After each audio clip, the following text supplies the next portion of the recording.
A ver, ¿qué es exactamente el pecado? Es una de esas preguntas de las grandes, ¿verdad? Una que resuena en lo más profundo del pensamiento religioso. Pero bueno, la respuesta que vamos a explorar hoy no empieza en un texto antiguo, no. Empieza en un sitio mucho más cercano, un aula universitaria, con una pregunta lanzada así, a bocajarro. Hay que imaginarse la escena. Estamos en el aula 204. Un estudiante, se llama Andrés, levanta la mano. Y no está buscando una respuesta de manual, para nada. Lo que quiere es saber qué dice la Torá sobre el pecado, pero de verdad. Quiere ir más allá de esa idea tan extendida de que es como una culpa que se hereda, algo con lo que se nace y ya está. El ambiente en la sala, pues se podía palpar la curiosidad. Hay estudiantes de todo tipo, cada uno con sus ideas, pero todos están allí para escuchar al doctor Elías Ben David. Y el objetivo es muy claro. Vamos a dejar a un lado lo que creemos saber y a ver qué dicen los textos originales de verdad. Y aquí es donde la cosa se pone interesante. La respuesta del profesor no es una sola palabra. Para entender bien el concepto, primero hay que desgranarlo. Por eso, en la pizarra, aparecen 3 términos en hebreo que son clave. Porque no estamos hablando de una idea única, sino de todo un abanico de acciones y, claro, de consecuencias. El primer término, y el más común, es jet. La imagen es súper potente. Jet significa, literalmente, errar el blanco. Pensemos en un arquero que dispara una flecha y no da en la diana, se desvía. No habla de una condena, sino de eso, de una desviación, de un error. Es un fallo, no un estado permanente de la persona. Vale, ahora subimos un escalón, pasamos a un concepto más profundo. Avon. Aquí ya no es un simple error o un despiste, hablamos de algo que va por dentro. Avon describe una deformación, una inclinación torcida en la forma de actuar. Es cuando esa desviación ya no es solo un acto, sino que empieza a afectar a la propia brújula moral. Y llegamos a Pesha, que es el nivel más grave. Esto ya son palabras mayores.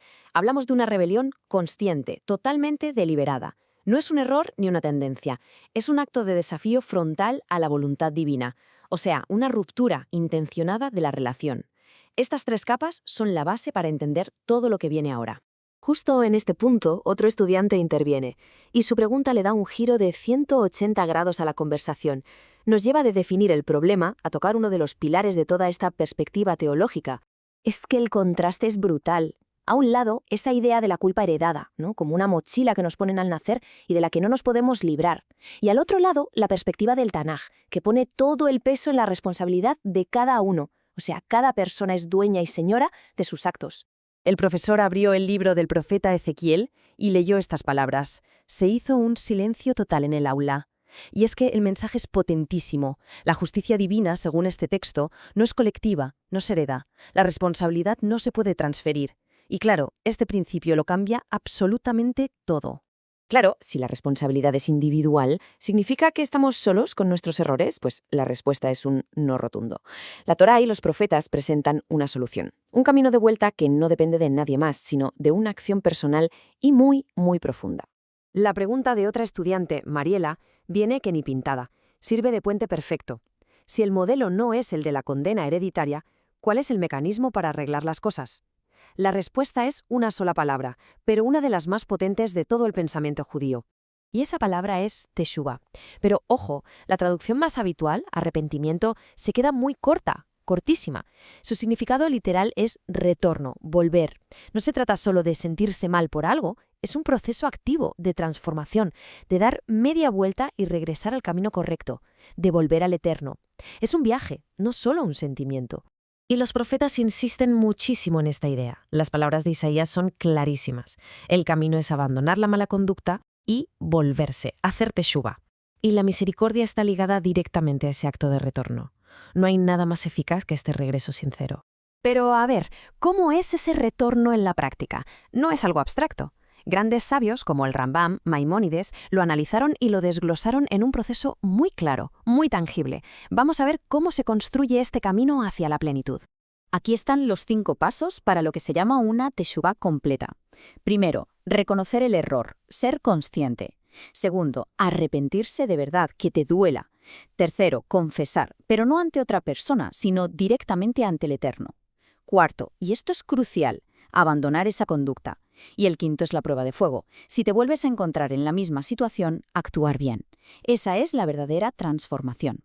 Y aquí viene un punto clave que a veces se nos olvida. ¿Basta con pedir perdón a nivel espiritual? Pues la respuesta es un no, pero un no rotundo.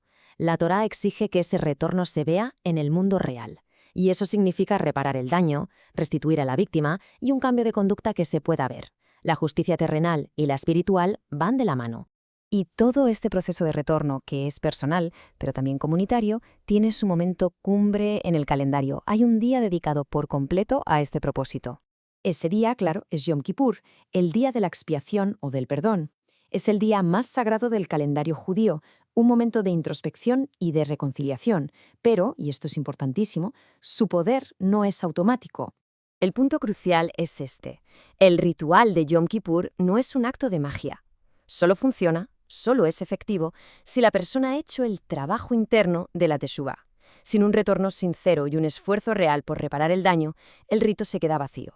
Una vez más, la responsabilidad individual es el centro de todo. Y así volvemos a la conclusión de aquella clase. El mensaje central no es de desesperación, no es que estemos condenados por una condición inevitable, es todo lo contrario, es un mensaje de empoderamiento.